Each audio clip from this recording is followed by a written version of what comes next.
ತುಂಗಭದ್ರದಲ್ಲಿ balance ರಿಸರ್ವೇಯರ್ ಮಾಡುವಂತ ಅದ್ರ ಬಗ್ಗೆ ಬ್ಯಾಲೆನ್ಸ್ ರಿಸರ್ವೇಯರ್ ಮಾಡುವಂತದ್ದು. ಹಾಗಾಗಿ ಈ ರೈತರ ಬಗ್ಗೆ ಯಾವುದೇ ರೀತಿಯ ಕರುಣೆ ಅಥವಾ ರೈತರ ಧ್ವನಿಗೆ ಬೆಂಬಲ ಆಗುವಂತ ಯಾವುದೋ ಒಂದು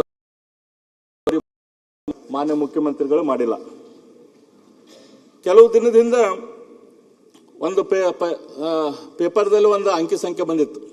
ನಮ್ಮ ಮಿತ್ರರಾದ ಪ್ರಿಯಾಂಕಾ ಖರ್ಗೆ ಅವರಿಗೆ ಇದು ಇಂಟ್ರೆಸ್ಟಿಂಗ್ ಫಿಗರ್, ಯಾಕಂದ್ರೆ ಅವ್ರಿಗೂ ಕೂಡ ಇದ್ರ ಬಗ್ಗೆ ಕಾಳಜಿ ಐತಿ ಅಂತ ಹೇಳಿ ನನಗೆ ಗೊತ್ತೈತಿ.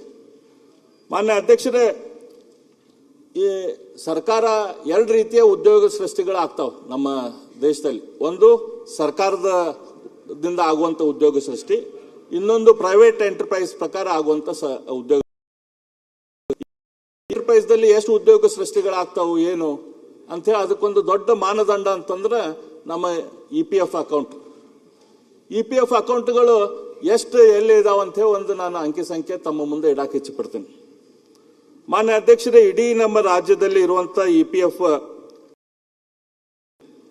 77,11,000 ಜನ, 74 ಜನ ಇಡೀ ನಮ್ಮ ರಾಜ್ಯದಲ್ಲಿ EPF ಅಕೌಂಟ್ ಹೋಲ್ಡರ್ಸ್ ಇದ್ದಾರೆ. ಇದರಲ್ಲಿ 60,05,000 ಜನ ಬೆಂಗಳೂರು ಜಿಲ್ಲೆಯಲ್ಲಿದ್ದಾರೆ. 9% ಅಂದ್ರೆ 78% ಜನ ಬೆಂಗಳೂರಲ್ಲಿ ಇದ್ದಾರೆ. ಬೆಂಗಳೂರಿನ ಸುತ್ತಮುತ್ತಲಿನ ಜಿಲ್ಲೆಗಳನ್ನ ನಾವು ಹಿಡ್ಕೊಂಡೇವೆ ಅಂತಂದ್ರೆ ರಾಮನಗರ, ತುಮಕೂರು ಮತ್ತು ಅವೆಲ್ಲ ಕೂಡಿ ಇದು ಸುಮಾರು 85% ಆಗ್ತೈತಿ. ರಾಜ್ಯದಲ್ಲಿರುವಂತ ಉದ್ಯೋಗಗಳು ಏನದಾವಲ್ಲ ಎಲ್ಲ ಸುತ್ತಮುತ್ತಲನ್ನ ಆಗತೈತಿ. 85% ಉದ್ಯೋಗಗಳು ಕೇವಲ ಬೆಂಗಳೂರಲ್ಲಿ ಆಗ್ತಾ ಇದಾವೆ. ಇದಕ್ಕೆ ಪೂರಕವಾಗಿನ ನಮ್ಮ ಮುಖ್ಯಮಂತ್ರಿಗಳು ಒಂದು ನಂಜುಂಡಪ್ಪ ವರದಿ ಹಿಂದೇನು ಬಂದಿತ್ತು, ಆ ನಂಜುಂಡಪ್ಪ ವರದಿಗೆ ಪೂರಕವಾಗಿ ಇನ್ನೊಂದು ವರದಿಯನ್ನು ಕೊಡ್ಲಿ ಅಂತ ನೇಮಕವನ್ನು ಮಾಡಿದ್ರು. ಗೋವಿಂದರಾವ್ ವರದಿ ರಿಪೋರ್ಟ್ ಮೊನ್ನೆ ಸದನದಲ್ಲಿ ಸಬ್ಮಿಟ್ ಕೂಡ ಆಯ್ತು. ಅದರ ಪ್ರಕಾರ ಹಿಂದೆ ನಮ್ಮ ನಂಜುಂಡಪ್ಪನವರಿದ್ದಾಗ ಅವರು ಆ ಸಮಯದಲ್ಲಿ 175 ತಾಲೂಕುಗಳು ನಮ್ಮ ಇಡೀ ರಾಜ್ಯದಲ್ಲಿದ್ದು. ಅದ್ರಾಗ ಅತಿ ಹಿಂದುಳಿದ ತಾಲೂಕುಗಳು 39 ಇದ್ದು, ಹೆಚ್ಚು ಹಿಂದುಳಿದವ್ರು 40 ಇದ್ದು, ಹಿಂದುಳಿದವು 35 ಇದ್ದು. ಇವೆಲ್ಲ ಹೆಚ್ಚು ಇವೆಲ್ಲ ಕಲ್ಯಾಣ ಕರ್ನಾಟಕ ಮತ್ತು ಉತ್ತರ ಕರ್ನಾಟಕದಲ್ಲಿದ್ದು. ಆ ಸಮಯದಲ್ಲಿ ಟೋಟಲ್ ನಮ್ಮ ರಾಜ್ಯದಲ್ಲಿ ಹಿಂದುಳಿದ ಭಾಗಗಳು 65% ಇದ್ದು. ಇವತ್ತು ಗೋವಿಂದರಾವ್ ಅವರ ವರದಿ ಪ್ರಕಾರ ಅತಿ ಹಿಂದುಳಿದ ತಾಲೂಕುಗಳು 59, ಅದಕ್ಕಿಂತ ಸ್ವಲ್ಪ ಮುಂದುವರೆದ ಹೆಚ್ಚು ಹಿಂದುಳಿದ ತಾಲೂಕುಗಳು 59, ಹಿಂದುಳಿದ ತಾಲೂಕುಗಳು 59. ಅಂದ್ರೆ ಇವೆಲ್ಲವೂ ಕೂಡ 177 ತಾಲೂಕು. ಅದು ಇವತ್ತು ರಾಜ್ಯದಲ್ಲಿ 236 ತಾಲೂಕು ಇದ್ರೆ ಹಿಂದುಳಿದವು ಅದಾವ. ಅಂದ್ರೆ 75% ಶೇಕಡ ತಾಲೂಕುಗಳು ಇವತ್ತು ರಾಜ್ಯದಲ್ಲಿ ಹಿಂದುಳಿದಿದಾವೆ. ಈ ಸಂಖ್ಯೆ ಮತ್ತು ನಮ್ಮ EPF ಸಂಖ್ಯೆ ಟ್ಯಾಲಿ ಆಗ್ತೈತಿ. ಯಾಕಂದ್ರೆ EPF ಪ್ರಕಾರ 83% ಅಂದಾಜು ಬೆಂಗಳೂರು ಸುತ್ತಮುತ್ತಲಿನ ಉದ್ಯೋಗ ಅವಕಾಶ ಸೃಷ್ಟಿಯಾಗೈತಿ. ಈ ಗೋವಿಂದರಾವ್ ರಿಪೋರ್ಟ್ ಪ್ರಕಾರ ಭಾಗಗಳು ಹಿಂದುಳಿದಿದ್ದಾವೆ. 59 ತಾಲೂಕುಗಳದಾವಲ್ಲ, ಈ 59ಕ್ಕೆ 59 ತಾಲೂಕುಗಳು ಉತ್ತರ ಕಲ್ಯಾಣ ಕರ್ನಾಟಕದಲ್ಲಿ, ಇನ್ನೊಂದು 20 ತಾಲೂಕುಗಳು ಕಿತ್ತೂರು ಕರ್ನಾಟಕದಲ್ಲಿ. ಇಲ್ಲಿ ಪೂರ್ತಿ ಡೆವಲಪ್ಮೆಂಟ್ ದಲ್ಲಿ ಡಿಸ್ಪ್ಯಾರಿಟಿ ಇದೆ. ಆ ಡಿಸ್ಪ್ಯಾರಿಟಿಯನ್ನು ಕಡಿಮೆ ಮಾಡುವಂತ ಪ್ರಯತ್ನ ಮಾಡಬೇಕಲ್ಲ. ಇವತ್ತು ನಂಜುಂಡಪ್ಪ ವರದಿ ಪ್ರಕಾರ ದುಡ್ಡು ಕೊಟ್ಟಿದ್ದೇವೆ ಅಂತ ಹೇಳ್ತಾರೆ. ನಾನು ಬೆಳಗಾಂ ಅಧಿವೇಶನದಲ್ಲಿ ಕೂಡ ಹೇಳಿದೆ, ನಾನು ಒಂದು ಅಂಕಿ ಸಂಖ್ಯೆ ಸ್ಟಡಿ ಮಾಡಿದೆ. ನಂಜುಂಡಪ್ಪ ವರದಿ ಬಂದ ಮೇಲೆ ಕಲ್ಯಾಣ ಕರ್ನಾಟಕಕ್ಕೆ ಮತ್ತು ವಿಶೇಷ ಬೇರೆ ಬೇರೆ ಪ್ಯಾಕೇಜ್ಗಳ ಮೂಲಕ ಉತ್ತರ ಕರ್ನಾಟಕ ಇದೆ ಅಂತ ಸುಮಾರು ಒಂದು 31,000 ಕೋಟಿ ದುಡ್ಡನ್ನ ಕೊಟ್ಟಿದೆ. ನಮ್ಮ ನಂಜುಂಡಪ್ಪ ವರದಿಯಿಂದ ಇಲ್ಲಿ ತನಕ ನಮ್ಮ ಆದಂತ ಬಜೆಟ್ ಸೈಜ್ ಎಷ್ಟಿದೆ ಮಾನ್ಯ ಅಧ್ಯಕ್ಷರೇ? 35 ಲಕ್ಷ ಕೋಟಿ ಬಜೆಟ್. 35 ಲಕ್ಷ ಕೋಟಿ ಬಜೆಟ್ದಲ್ಲಿ 31,000 ಕೋಟಿ ದುಡ್ಡನ್ನು ಕೊಟ್ಟರೆ 0.9% ಆಯ್ತು. ಬರೀ 0.9% ಮಾತ್ರ ನಮ್ಮ ಉತ್ತರ ಕರ್ನಾಟಕದ ಅಡಿಷನಲ್ ದುಡ್ಡು ಕೊಟ್ಟಿದ್ದು. ಹಾಗಾಗಿ ನಾನೇನು ದುಡ್ಡು ಕಡಿಮೆ ಕೊಟ್ಟಿದ್ದು ಒಂದು ವಿಷಯ, ಆದ್ರೆ ಕೇವಲ ದುಡ್ಡಿನಿಂದ ಮಾತ್ರ ಡೆವಲಪ್ಮೆಂಟ್ ಆಗ್ತಿತ್ತು ಮಾನ್ಯ ಅಧ್ಯಕ್ಷರು?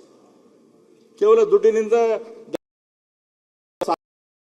ನಮ್ಗೆ ಆ ಏರಿಯಾ ಡೆವಲಪ್ಮೆಂಟ್ ಆಗ್ಬೇಕಂದ್ರೆ ಇವತ್ತೇನು ಕಲ್ಯಾಣ ಕರ್ನಾಟಕ KKRDBಗೆ ನೀವೇನು ಪ್ರಾಮಿಸ್ ಮಾಡ್ತೀರ 5,000 ಕೋಟಿ ಅಂತೇಳಿ, ಕನಿಷ್ಠ 5,000 ಕೋಟಿ ರಿಲೀಸ್ ಮಾಡ್ರಿ. 5,000 ಅಂತ ಹೇಳಿ 3,000 ಕೋಟಿ ರಿಲೀಸ್ ಮಾಡತ್ತೀರಿ, ಹಂಗೆ ಮಾಡಕ್ ಹೋಗ್ಬೇಡ್ರಿ. 5,000 ಕೋಟಿಗೆ 5,000 ಕೋಟಿ ರಿಲೀಸ್ ಮಾಡ್ರಿ. ಆಮೇಲೆ ಆ ಅಭಿವೃದ್ಧಿ ಅಂತಂದ್ರೆ ಅಲ್ಲಿ ದೊಡ್ಡ ಹಣಗಲ ಐತಿ, ಪ್ರೊಸೀಜರ್ ಭಾಳ ಐತಿ. ಅದನ್ನ ಅಡ್ಮಿನಿಸ್ಟ್ರೇಟಿವ್ ರಿಫಾರ್ಮ್ಸ್ ಮಾಡುವಂತ ಅವಶ್ಯಕತೆ ಐತಿ ಪ್ರಿಯಾಂಕ್ ಅವರಲ್ಲಿ. ಅಲ್ಲಿ ದುಡ್ಡು ಈಸಿಯಾಗಿ ರಿಲೀಸ್ ಆಗ್ಬೇಕಂತಂದ್ರೆ ಅಲ್ಲಿ ಅಡ್ಮಿನಿಸ್ಟ್ರೇಟಿವ್ ರಿಫಾರ್ಮ್ಸ್ ಆಗಬೇಕು. ಅದೊಂದು ಸಪರೇಟ್ ಬೋರ್ಡ್ ಇದೆ, ಅದು ಕೂಡ ಸರ್ಕಾರಕ್ಕಿಂತ ಹೆಚ್ಚು ಕಾಂಪ್ಲಿಕೇಟೆಡ್ ಅಲ್ಲಿ ಸಿಸ್ಟಮ್ ಇತ್ತಂದ್ರೆ ಸರಿ ಇಲ್ಲ. ಅದ್ರ ಬಗ್ಗೆ ತಾವು ವಿಚಾರ ಮಾಡೋ. ನಾನು ಈ ಅಂಕಿ ಸಂಖ್ಯೆ EPF ಅಂಕಿ ಸಂಖ್ಯೆ ನೋಡಿ ಒಂಥರ ವಿಚಲಿತ.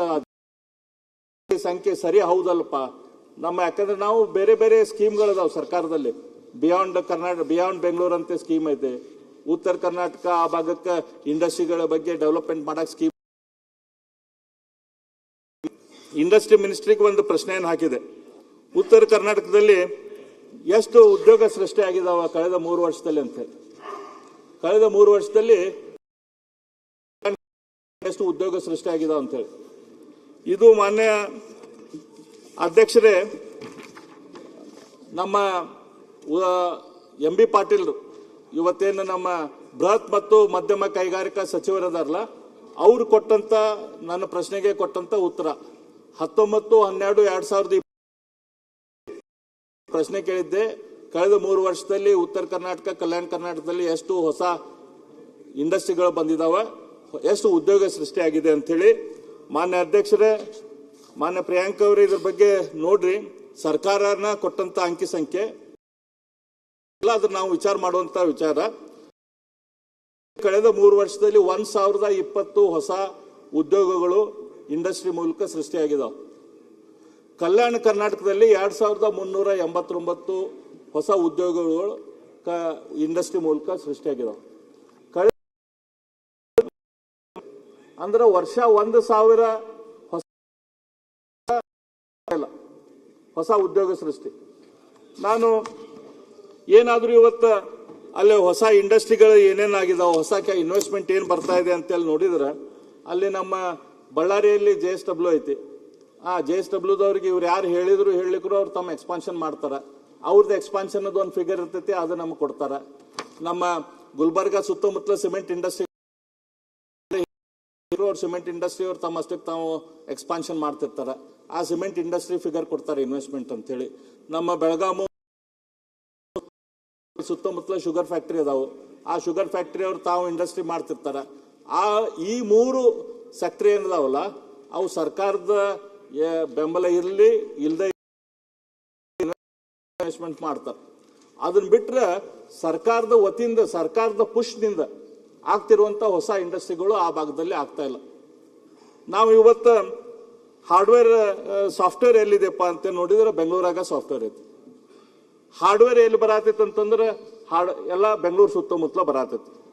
ಏರೋಸ್ಪೇಸ್ ಪಾರ್ಕ್ ಎಲ್ಲಿ ಅನೌನ್ಸ್ ಮಾಡಿದಾರೆ ಬಜೆಟ್ದಾಗ, ಮೈಸೂರಾಗ ಮಾಡಿದ್ದಾರೆ. ಹೆಲಿಕಾಪ್ಟರ್ ಫ್ಯಾಕ್ಟರಿ ಎಲ್ಲಿ ಬರತೈತಿ, ಕೋಲಾರದಾಗ ಬರತೈತಿ, ತುಮಕೂರಾಗ ಸೆಮಿ ಕಂಡಕ್ಟರ್ ಫ್ಯಾಕ್ಟರಿ ಕ್ಲಸ್ಟರ್ ಎಲ್ಲಿ ಮಾಡ್ತೇವೆ ಅಂತಂದ್ರೆ ಅದು ಕೂಡ KGF ಹತ್ರನ ಮಾಡ್ತೇವೆ ಅಂತ ಹೇಳಿದ್ರು. ಟೆಕ್ಸ್ಟೈಲ್ ಇದು ಎಲ್ಲಿ ಮಾಡತೈತಿ, ಅದನ್ನ ತುಮಕೂರು ಹತ್ರ ಮಾಡತೈತಿ. IT-BT ಬೆಂಗಳೂರಾಗ ಹೊಸ ಸೆಮಿ ಕಂಡಕ್ಟರ್ ಫ್ಯಾಬ್ ಎಲ್ಲಿ ಮಾಡ್ಬೇಕಂತ ಮಾಡಿದ್ರೆ ಅದು ಮೈಸೂರು ಹತ್ರ ಒಯ್ತೇವೆ ಅಂತ ಹೇಳಿ. ಈ ರೀತಿ ಏನ ನಾವು ನೋಡಿದ್ರು ಕೂಡ ಬೆಂಗಳೂರು ಬೆಳಿಲಿ, ಬೆಂಗಳೂರು ನಮ್ಮ ಕ್ಯಾಪಿಟಲ್, ನಮ್ಮ ರಾಜ್ಯ. ಈ ಬಿಯಾಂಡ್ ಬೆಂಗಳೂರು ಹೋಗ್ಬೇಕಂತಂದ್ರೆ ಇದಕ್ಕೆ ಬಹಳ ದೊಡ್ಡ ಪುಷ್ ಅವಶ್ಯಕತೆ ಇದೆ. ಇದು ನಾನು ಈಗಿನ ಸರ್ಕಾರ ಮಾತ್ರ ಬ್ಲೇಮ್ ಮಾಡ್ತಾ ಇಲ್ಲ. ಇಲ್ಲಿ ತನಕನೂ ಬೇರೆ ಬೇರೆ ಸರ್ಕಾರಗಳು ಮಾಡಿದ್ದ ಪ್ರಯತ್ನ ಸಾಕಾಗ್ತಾ ಇಲ್ಲ. ಇದಕ್ಕೆ ಬಹಳ ದೊಡ್ಡ ಪ್ರಮಾಣದ ಪುಷ್ ಅವಶ್ಯಕತೆ, ಇನ್ಸೆಂಟಿವ್ಸ್ ಅವಶ್ಯಕತೆ. ನಿರ್ಭೀತ, ನಿಷ್ಪಕ್ಷಪಾತ, ವಿಶ್ವಾಸಾರ್ಹ ಸುದ್ದಿಗಳಿಗೆ ಮತ್ತೊಂದು ಹೆಸರಾಗಿರುವಂತ News18 ಕನ್ನಡ ಈಗ ಆಪ್ನಲ್ಲೂ ಲಭ್ಯವಿದೆ. ದಯವಿಟ್ಟು ಇಲ್ಲಿರುವಂತ QR ಕೋಡ್ ಸ್ಕ್ಯಾನ್ ಮಾಡಿಕೊಂಡು ಆಪ್ ಡೌನ್ಲೋಡ್ ಮಾಡೋದಕ್ಕೆ ಮರಿಬೇಡಿ. ನಿಮ್ಮ ಬೆಂಬಲ ಹೀಗೆ ಸದಾ ನಮ್ಮೊಂದಿಗಿರಲಿ. ಧನ್ಯವಾದ.